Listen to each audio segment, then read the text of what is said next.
Você vai ouvir agora uma palavra ministrada pelo pastor Gilberto Suzano. Que Deus te abençoe e que esta mensagem seja edificante em sua vida.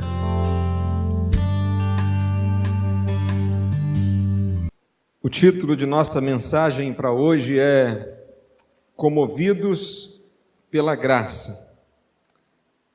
Eu convido os irmãos para que abramos nossas Bíblias no Evangelho de Mateus, no capítulo 14, onde faremos a leitura do verso 13 ao verso 21. Evangelho de Mateus, capítulo 14, versos 13 a 21. Esse é um texto muito especial da Palavra de Deus. Trata-se de um dos milagres realizados por Jesus.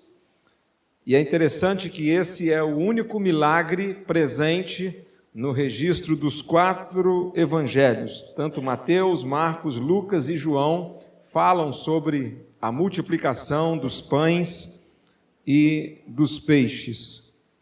E eu convido você para lermos então, na perspectiva de Mateus, no capítulo 14, do verso 13 ao verso 21. Diz-nos assim a palavra do nosso Deus. Ouvindo isso, Jesus retirou-se dali num barco e foi para um lugar deserto, à parte. E quando as multidões souberam disso, seguiram-no a pé desde as cidades. Ao desembarcar, ele viu uma grande multidão, teve compaixão dela e curou os enfermos. Ao cair da tarde, os discípulos aproximaram-se dele, dizendo: o lugar é deserto e a hora já está avançada. Manda embora as multidões para que possam ir aos povoados comprar algo para comer. Jesus, porém, lhes disse: eles não precisam ir embora. Vós mesmos dai-lhes de comer. Então eles lhe disseram: temos aqui apenas 5 pães e 2 peixes. E ele disse: trazei-os aqui. Depois de ordenar que as multidões se sentassem na grama, tomou os 5 pães e os 2 peixes, ergueu os olhos ao céu, abençoou-os e partiu os pães. Depois os entregou aos discípulos e eles o entregaram às multidões. Todos comeram e se fartaram, e recolheram 12 cestos com os pedaços que sobraram. Os que comeram foram cerca de 5.000 homens, além de mulheres e crianças. Nós estamos estudando sobre a vida de Jesus, tendo em vista observarmos a maneira como ele viveu plenamente movido pela graça. E esta passagem que nós acabamos de ler agora trata de um momento de muita tensão, tanto para Jesus como também para os seus discípulos.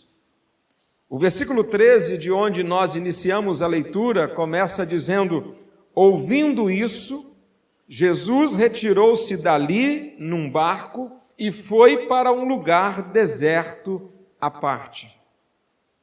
Ouvindo isso, ouvindo o quê? O que foi que Jesus ouviu?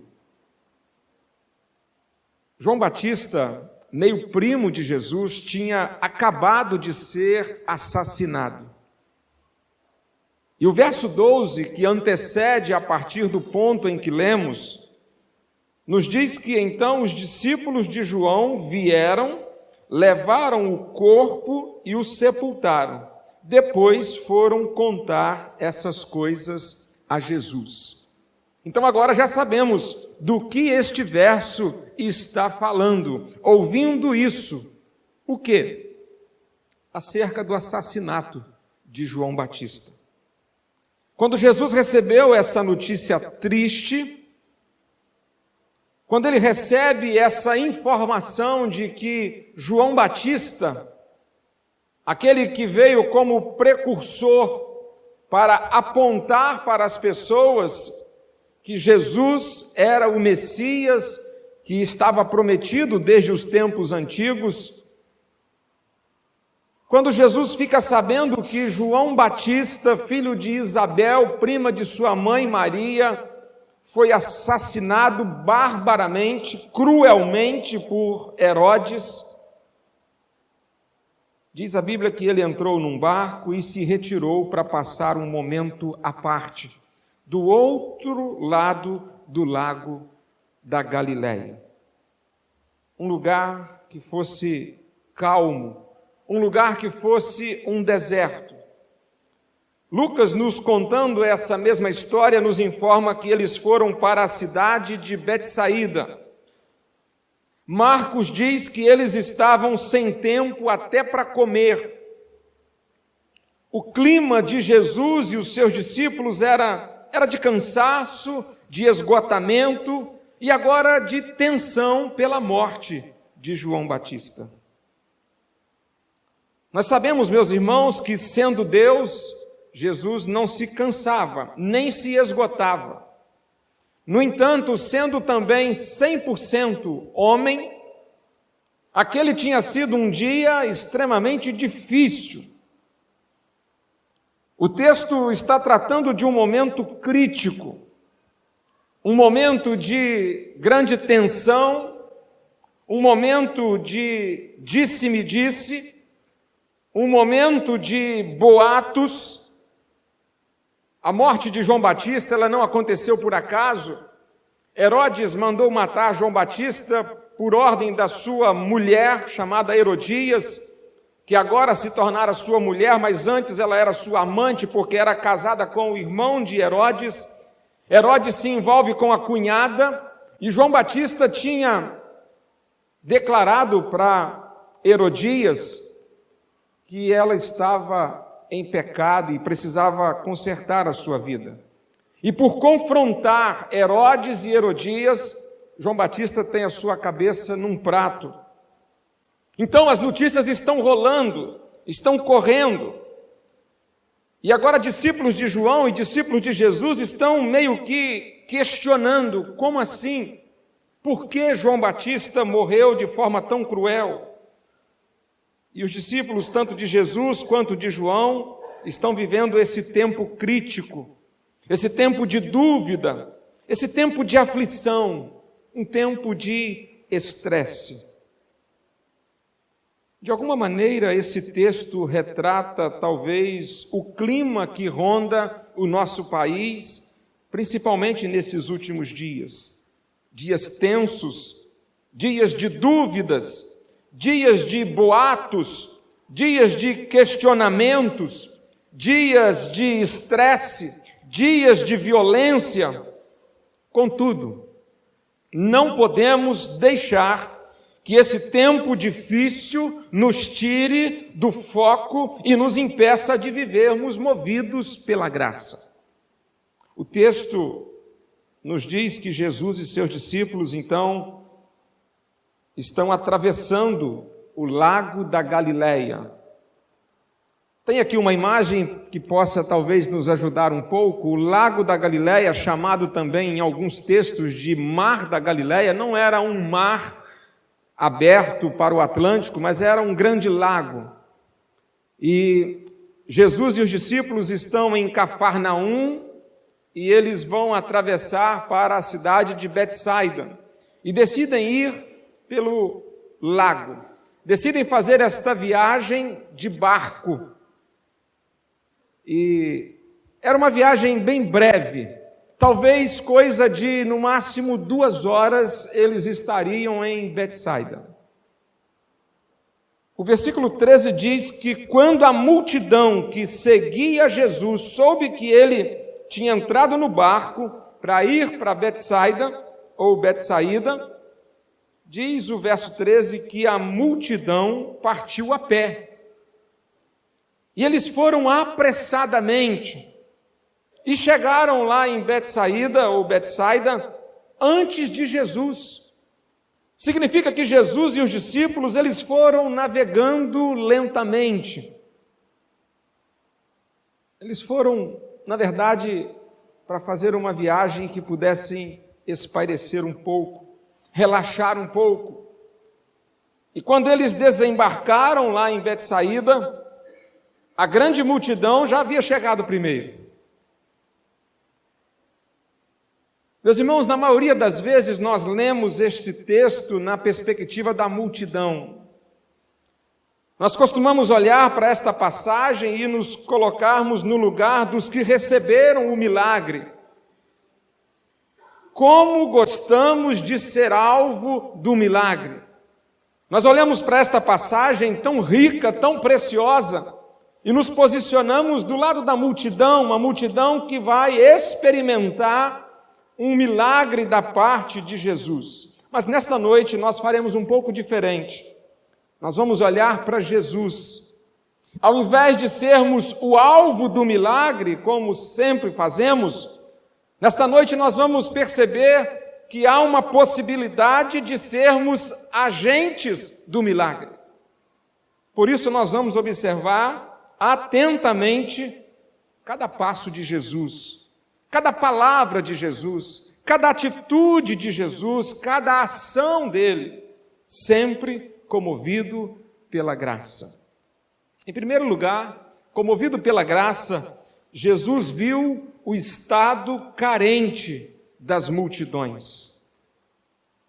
Vamos recapitular o momento vivido por Jesus. Ele estava cansado, ele e os discípulos estavam sem tempo até para comer, uma maratona de agenda, trabalhos e muitos problemas. A morte de João Batista mexeu com o emocional de todos. Os sentimentos eram de dor, indignação e covardia. Foi no momento assim que Jesus saiu para fazer esse retiro pelo lago da Galileia com destino a Betsaída. Na nossa linguagem, Jesus saiu com os seus discípulos para dar um tempo. E até parecia justo, meus irmãos, se desligar um pouco dos problemas dos outros. Era merecido que Jesus reabastecesse as suas baterias. Fazia certo sentido que Jesus voltasse os seus olhos um pouco para si mesmo. Ele poderia, naquele momento em que ele sai para cuidar um pouco de si, ele poderia ter reagido com indiferença quando chega do outro lado e encontra a multidão. Ele poderia ter dito para eles: olha, esse é um momento que eu reservei para mim. Ele poderia ter olhado apenas para o seu cansaço.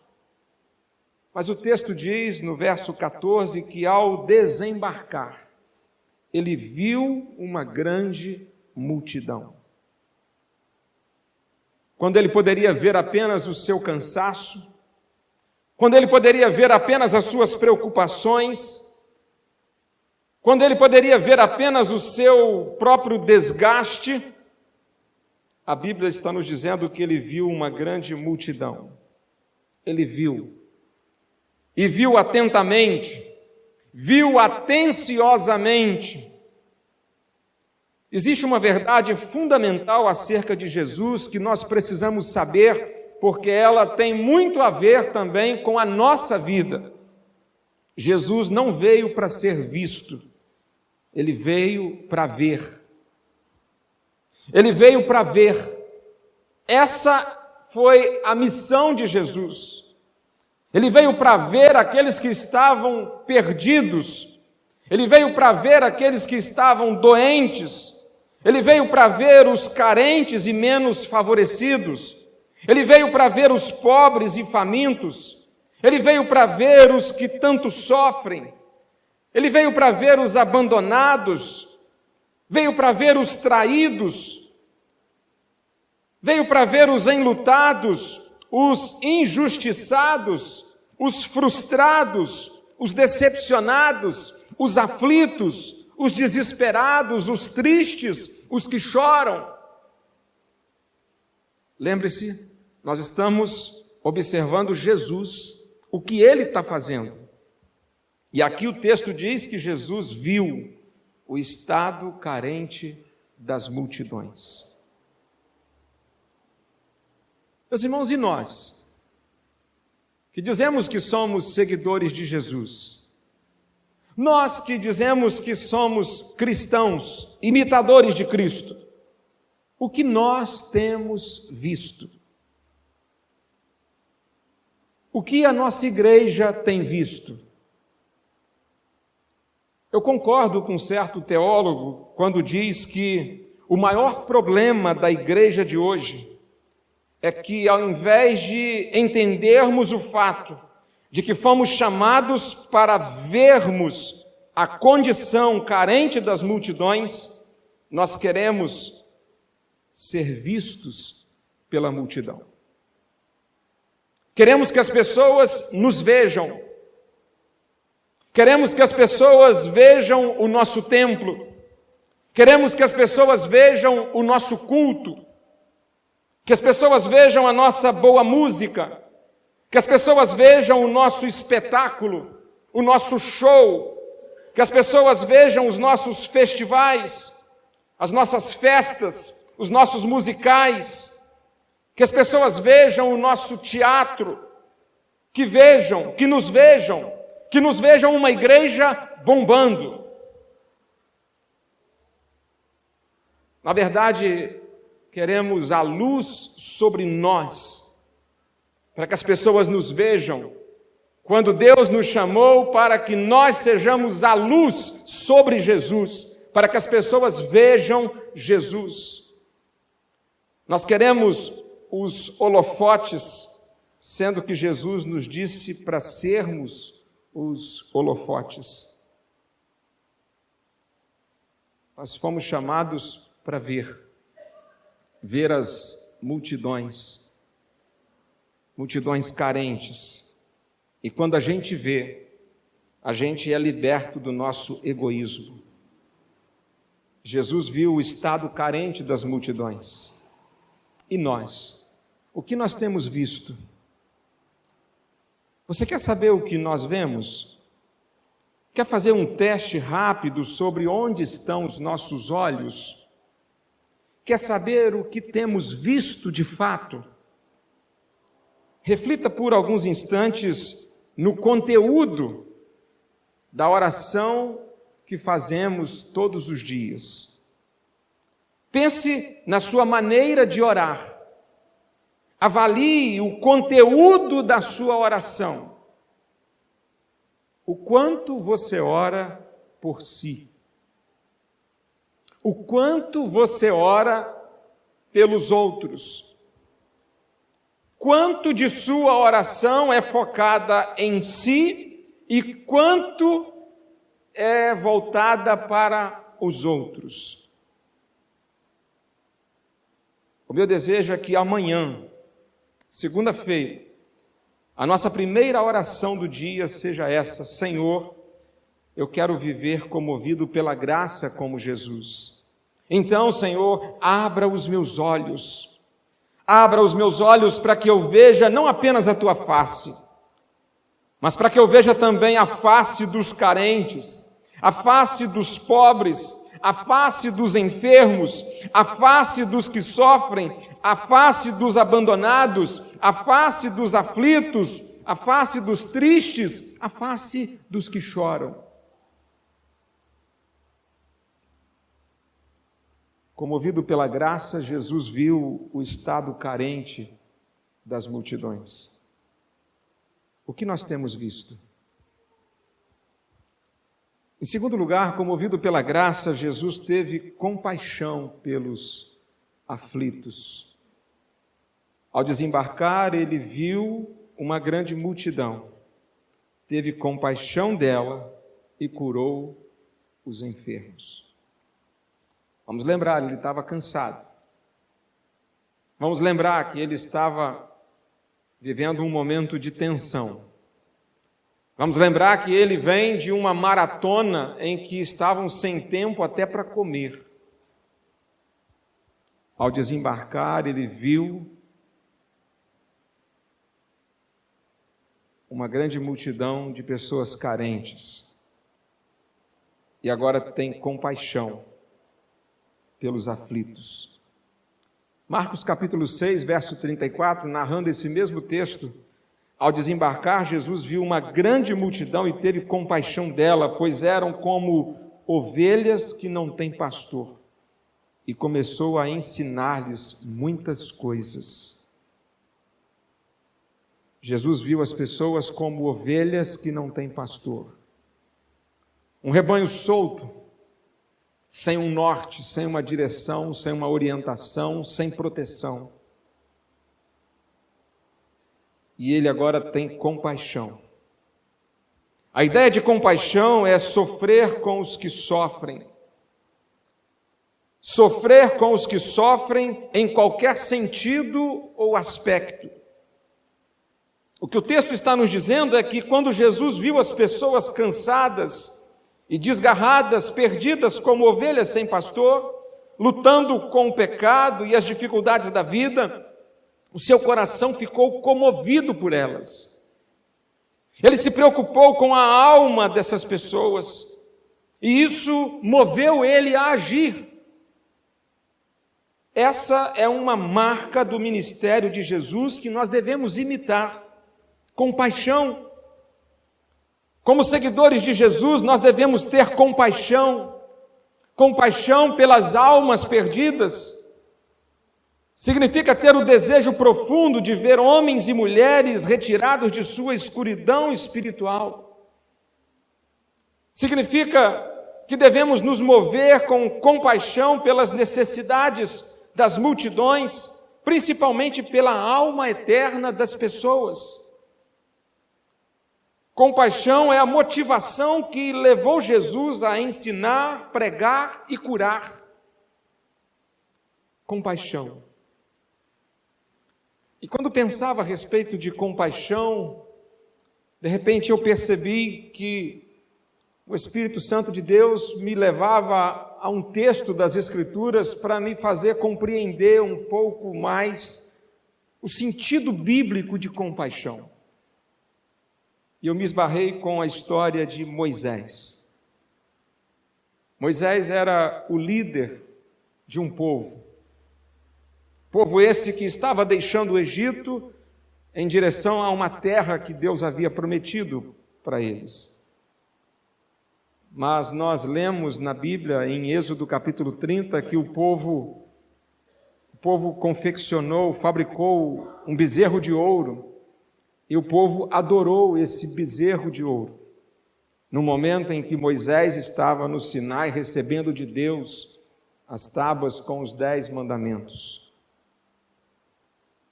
E aquele pecado da idolatria, quando eles se curvaram diante daquele bezerro de ouro, aquilo desagradou a Deus naturalmente, era pecado, idolatria. Adorando um objeto de ouro que eles mesmos construíram. E na maior cara de pau ainda disseram para Moisés, quando Moisés voltou, que eles jogaram o ouro no fogo e de repente aquele bezerro saltou. Mas fato é que Moisés ficou extremamente aborrecido e triste com aquela situação, porque o povo pecou, o povo desagradou a Deus, e agora Deus está trazendo juízo sobre o seu povo. Pessoas, por certo, aqueles que encabeçaram esse projeto de pecado, vidas estão sendo ceifadas, para que haja uma purificação no meio do povo de Deus. E de repente, Moisés, ele se coloca como intercessor daquele povo. E ele clama a Deus para que Deus perdoe os pecados do seu povo, da sua gente, da sua família.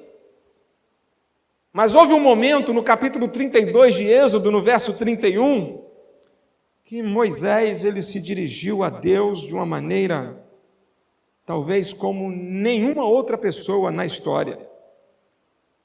Moisés disse: ora, este povo pecou, pecado grande, fazendo para si deuses de ouro. Agora, pois, perdoa o seu pecado. Se não, risca-me, peço-te, do teu livro que tens escrito. Imagine isso. Você olha para alguém perdido, você olha para alguém que está debaixo de uma sentença de condenação e sente o sofrimento por essa pessoa ainda estar perdida, e comovido, tomado por compaixão, sofrendo porque essa pessoa está indo para o inferno, então se dispõe a interceder por essa pessoa com tamanha intensidade, ao ponto de dizer: Senhor, salva o fulano, ou então não salva a mim também e me deixe ir para o inferno.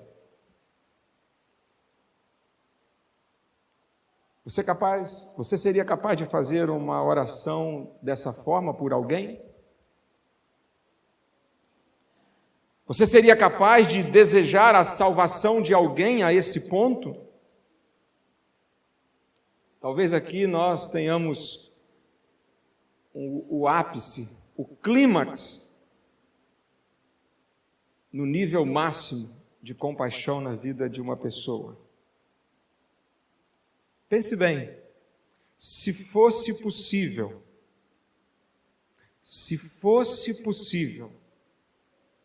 você teria coragem de propor a Deus transferir a sua salvação para alguém que não está salvo e está se perdendo, para que essa pessoa não se perca? Se fosse possível, você seria capaz de propor a Deus: olha, meu filho não quer nada com nada, mas, Senhor, salva ele e me deixe perecer. O esposo, a esposa, também não quer nenhum compromisso com Deus, não quer reconhecer Jesus Cristo como Salvador, mas você ama tanto essa pessoa que você prefere vê-la salva do que ver a si próprio e vê-la se perder. Isso é compaixão. Foi isso que Jesus veio fazer neste mundo, quando ele veio aqui e se fez pecador, e se posicionou na cruz do Calvário. Ele se fez maldito, ele se fez condenado no nosso lugar. Esse é o tipo de sentimento que Deus espera de nós, uma vez alcançados pela graça. Que a gente queira tanto a salvação daqueles que ainda estão perdidos, que a gente seja audacioso, ousado até como Moisés.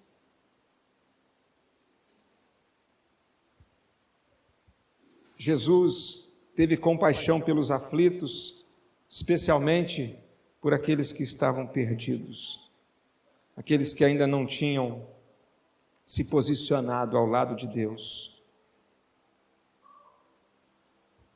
Comovido pela graça, em terceiro lugar, Jesus usou a insuficiência humana para realizar o milagre da multiplicação.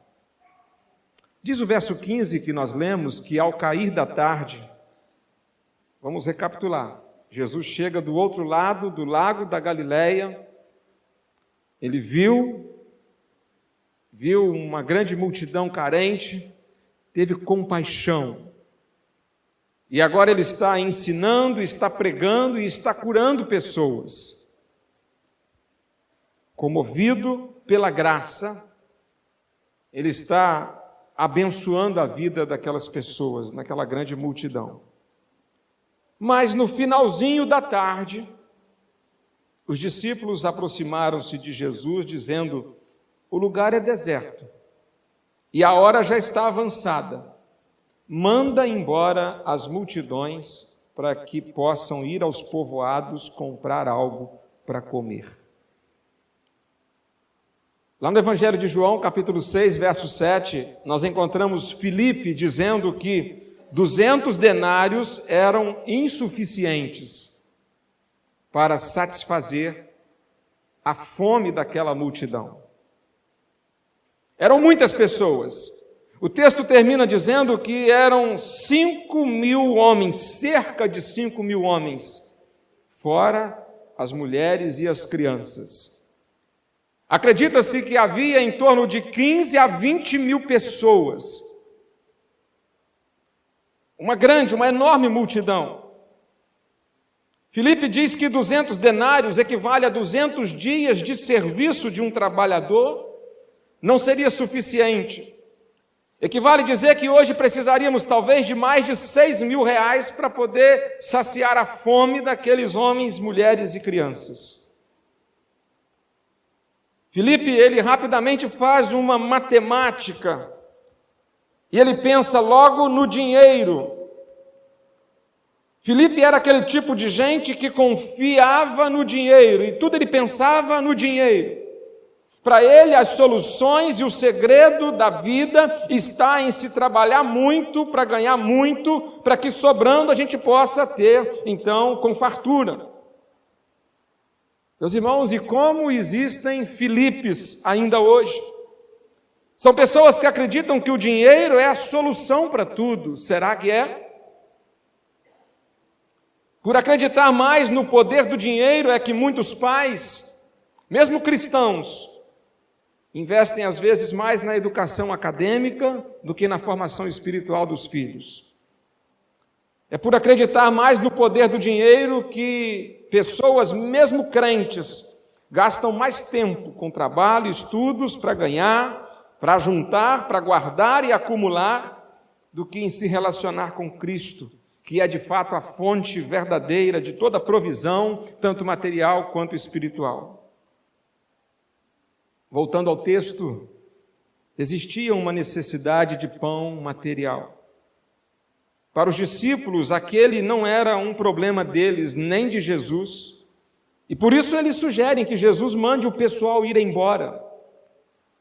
A sugestão dos discípulos é essa: Jesus, nós não temos nada a ver com a fome dessa multidão. Manda esse pessoal embora. Nós não podemos fazer nada por eles. Essa gente está aí começando a reclamar já. Porém, Jesus diz aos discípulos, eles não precisam ir embora. Vós mesmos dai-lhes de comer. E aí eles respondem para Jesus, olha, temos aqui apenas quantos pães e quantos peixes? 5 pães e 2 peixes. Diga para a pessoa do seu lado aí, eram apenas 5 pães e 2 peixes. Para quase 20 mil pessoas. E se boa parte deles eram crente, com certeza precisava de muita comida, porque crente não bebe não, mas come. E aí quando eles dizem, temos apenas 5 pães e 2 peixes, Jesus diz, traz aqui. E depois de ordenar que as multidões se sentassem na grama, Jesus tomou os 5 pães e os 2 peixes, ergueu os olhos ao céu, abençoou-os e partiu os pães. Depois os entregou aos discípulos e eles os entregaram às multidões. Meus irmãos, geralmente nós pensamos que a multiplicação dos pães e dos peixes foi instantânea. Geralmente nós imaginamos que Jesus orou e vapt-vupt, né? Dentro do cesto, um processo de duplicação dos pães, enquanto peixes foram sendo clonados e começaram a transbordar do cesto. Entretanto, um detalhe no verso 19 nos mostra que não foi assim. Jesus tomou os 5 pães e os 2 peixes, ergueu os olhos ao céu, abençoou-os e partiu os pães. Partiu, os dividiu, depois os entregou aos discípulos e eles os entregaram às multidões. Marcos 6,41 diz que os discípulos também repartiram os pães e os peixes com as multidões. Veja bem, o milagre da multiplicação, ele não aconteceu nas mãos de Jesus. Depois de orar, os 5 pães e os 2 peixes, eles não se transformaram em milhares para que tivesse uma quantidade suficiente para saciar a fome daquelas quase 20.000 pessoas. Não foi assim. O texto bíblico revela que a multiplicação, ela foi acontecendo no momento da partilha. Jesus deu aos discípulos pedaços de pão e porções de peixe. E os discípulos pegaram aqueles pedaços e também repartiu agora para com as pessoas. De modo que o milagre não consistia no sujeito ter um pão e um peixe, que se transformava milagrosamente em 2 pães e 2 peixes, e está aqui o seu pão e o seu peixe. Não. Os discípulos receberam uma porção de pão e peixe, sabendo que teria que dividi-los com os grupos de pessoas sentadas ao chão. Então eles repartiam com as pessoas e as pessoas repartiam umas com as outras. E o processo seguia. E da mesma forma como a sarça ardente no deserto que queimava sem se consumir, aqueles pães sendo repartidos de mão em mão, eles também eram compartilhados sem se extinguir. O milagre não era eu compartilhar a partir da minha abundância, da multiplicação sobrenatural e instantânea do meu pedaço, não. O milagre era eu ter que repartir aquela porção que servia apenas a mim, e uma vez feita uma nova divisão, o produto final dessa matemática da fé ser um pedaço igual em minhas mãos e nas mãos do meu irmão, de modo que aprendemos que não é o milagre que produz a partilha, mas é a partilha que produz o milagre. Na matemática de Jesus, 1 dividido por 2 é igual a 1 para cada um. Olha que bacana. Agora, um outro detalhe interessante é que a fé, ela é alimentada pelo exemplo.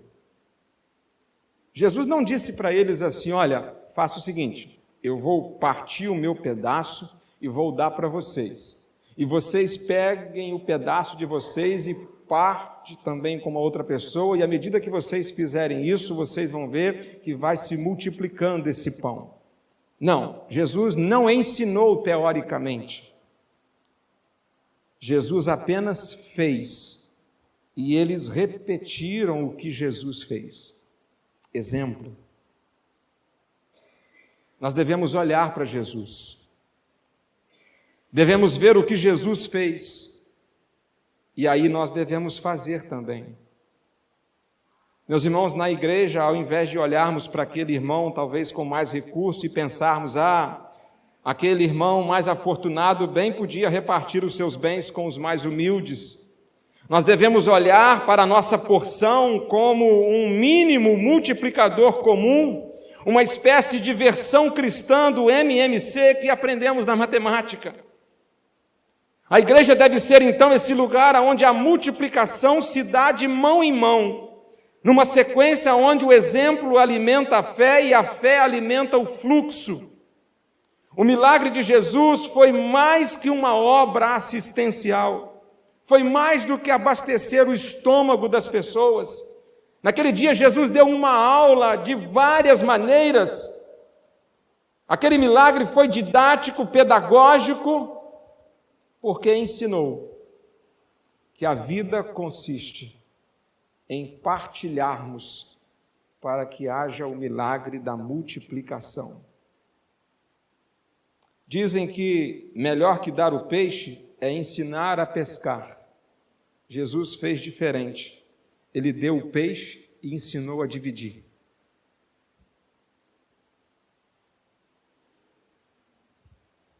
Jesus, comovido pela graça, usou a insuficiência humana, 5 pães, 2 peixinhos, um salário mínimo, uma receita baixa, poucos recursos, e multiplicou, realizando um milagre, o milagre da multiplicação. Sabe, meus irmãos, eu quando às vezes faço uma avaliação da nossa igreja, eu fico encantado. Somos uma igreja de classe média para baixo, digamos assim, economicamente falando. Muitos irmãos têm renda mínima, mas irmãos que têm pego os seus 5 pães e os seus 2 peixes e apresentado ao Senhor e dito: está aqui. E por isso essa igreja tem feito tanto, pela graça, operando, mesmo em meio à nossa insuficiência, mesmo em meio aos nossos recursos limitados, mesmo em meio a uma crise que envolve o nosso país nesses últimos 2 ou 3 anos. E nós continuamos, não conseguimos colocar o nosso ar-condicionado, mas isso não tem o menor problema, porque continuamos avançando, fazendo missões. Continuamos experimentando o milagre da multiplicação, em que às vezes no projeto que estamos tão envolvidos até o pescoço, que é o sonho de mãe, às vezes segurando a ponta da corda, em alguns momentos sozinhos como igreja, mas na certeza de que Deus tem resgatado vidas que necessitam da graça. Na certeza de que, ano após ano, as nossas ofertas são enviadas para a obra missionária. Na certeza de que, ainda que a gente não tenha o templo mais bonito da cidade para ser visto, mas nós somos desafiados dia após dia a continuarmos olhando, vendo os campos que estão brancos e prontos para a colheita. Mesmo que não promovamos os melhores festivais, os melhores eventos, mas a certeza de que estamos vendo o que precisamos ver, que são as pessoas perdidas, as Anas, as Julianas e tantas outras, mulheres, homens e crianças, que precisam ser alcançadas pela graça de Deus. Quantas lições nesta passagem, não é mesmo? Uma passagem tão conhecida, um texto tão familiar. A exemplo de Jesus, comovidos pela graça, nós devemos ter compaixão pelos aflitos, precisamos ver o estado carente das multidões. Devemos usar o nosso pouco para realizar o milagre da multiplicação. Na aplicação desta mensagem, eu quero olhar para os detalhes dos 5 pães e dos 2 peixes. O texto que lemos no verso 17 nos diz que os discípulos disseram para Jesus: temos aqui apenas 5 pães e 2 peixes. Para Deus a quantidade não importa. Para abençoar outros, Deus pode fazer milagres a partir do seu apenas. O seu apenas talvez seja apenas uma oferta, apenas um dom, apenas 5 minutos por dia, apenas 1 hora por semana. Mas o nosso apenas é tudo o que Deus deseja. João registrou que os 5 pães e os 2 peixes eram de um rapaz anônimo. Aqui está um rapaz que tem 5 pães de cevada e 2 peixinhos. O lanche era o suficiente apenas para ele. Mas ele não pensou só em si. Pastor Charles Spurgeon, pregando sobre esse texto, a sua congregação batista, perto do final do século XIX, em Londres, na Inglaterra, ele declarou: o que este rapazinho disse foi o seguinte: Senhor, eu não sei se o que eu tenho será o suficiente para alimentar essa multidão, mas se o Senhor quiser, comece um milagre a partir dos meus 5 pães de cevada e dos meus 2 peixinhos. O que ele fez foi dizer: olha, tudo que eu tenho, eu te dou. Ele colocou o pouco que tinha nas mãos de Jesus. O garoto entregou o seu lanche, seu único lanche, a Jesus. E Jesus o multiplicou.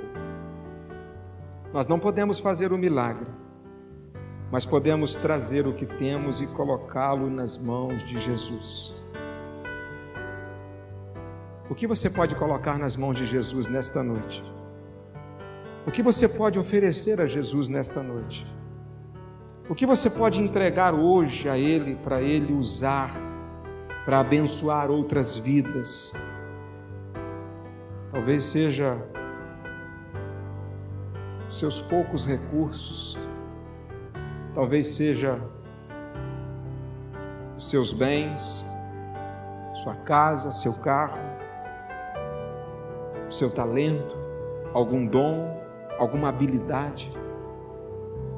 Nesta noite, o Senhor nos convida a entregarmos os nossos 5 pães e os 2 peixes, para que haja o milagre da multiplicação. Significa entregar toda a nossa vida, para que Ele possa usar-nos, pela graça dEle, para alcançar tantas pessoas que estão famintas ainda hoje. Ministério de Louvor, quero convidar para estar aqui conosco. E neste momento eu quero conduzir um simples apelo. Se você nesta noite entende que deve entregar ao Senhor um pouco mais do que você já tem entregue, deve entregar mais a sua vida ao Senhor, se reconhece que em alguns momentos isso não parece ser verdade, de que de fato um dia você se entregou. Se nesta noite você deseja dizer: olha, Senhor, eu tenho poucos recursos, mas o pouco que tenho, eu quero me colocar diante do Senhor, para que o Senhor use para abençoar outros com o milagre da multiplicação. Quem sabe algum dom, algum talento, alguma habilidade que você queira nesta noite entregar para viver comovido pela graça. Se alguém entende nesta noite que é preciso entregar um pouco mais, e se deseja se oferecer mais a Jesus nesta noite, eu convido você a ficar em pé onde você estiver, atendendo assim a este apelo de entregue a sua vida a mim, entregue os seus pães, entregue os seus peixes, entregue a sua carreira, entregue a sua profissão, entregue os seus negócios, a sua casa, o seu carro, entregue tudo e creia que milagres de multiplicação acontecerão, e você verá pessoas sendo alimentadas, às vezes pessoas famintas materialmente e famintas também espiritualmente. Enquanto cantamos esta última canção, se você deseja entregar-se mais ao Senhor, você pode também ficar em pé junto com aqueles que assim já estão.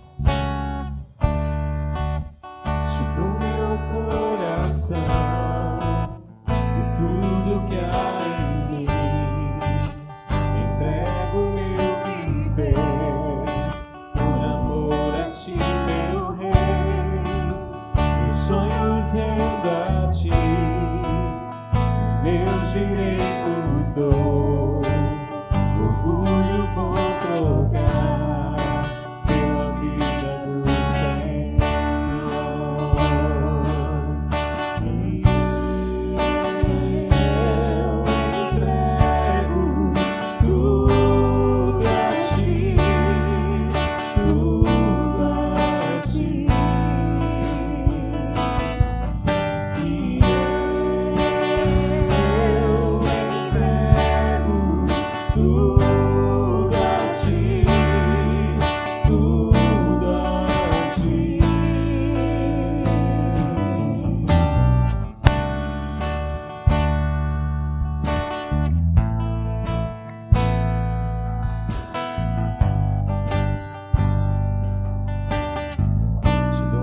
coração.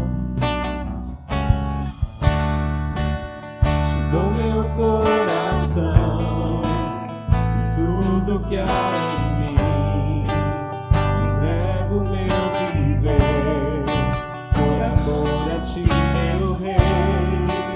Meus sonhos rendo a ti, meus direitos dou. Orgulho vou gozar pela vida do Senhor. E eu entrego tudo a ti, tudo a ti. E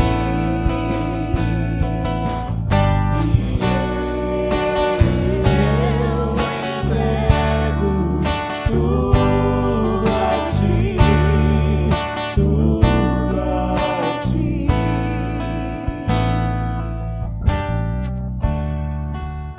Eu canto esta canção, te entrego a ti, Jesus.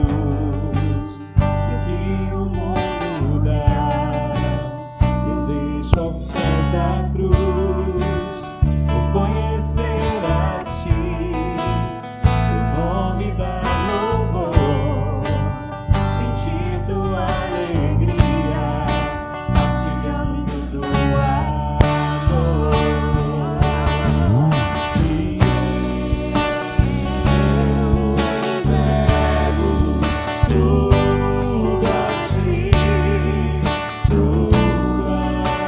eu entrego tudo a ti, tudo a ti.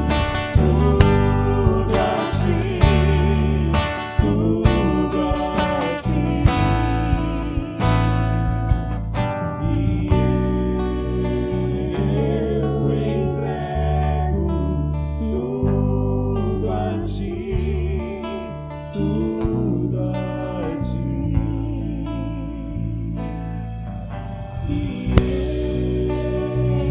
E eu entrego tudo a ti, tudo a ti.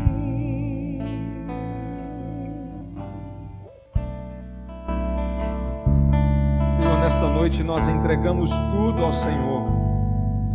Entregamos a nossa vida, entregamos o nosso corpo, entregamos as nossas mãos, as nossas pernas, os nossos pés, a nossa mente, os nossos olhos, os nossos lábios, o nosso coração. Entregamos tudo a Ti. Entregamos também, Pai, os nossos recursos, os nossos bens, a nossa casa, o nosso carro, o nosso talento, os nossos dons, as nossas habilidades. Colocamos tudo, ó Deus, em Tuas mãos, para que o Senhor possa, ó Deus, usar pela Tua infinita graça, operando assim o milagre da multiplicação, de modo que a gente possa abençoar a vida de outros, e tal qual Jesus viveu vendo as multidões, que a gente nunca perca, Senhor, essa visão de que fomos chamados para ver, não para ser vistos, de que fomos chamados para sentir compaixão, não para sentir pena.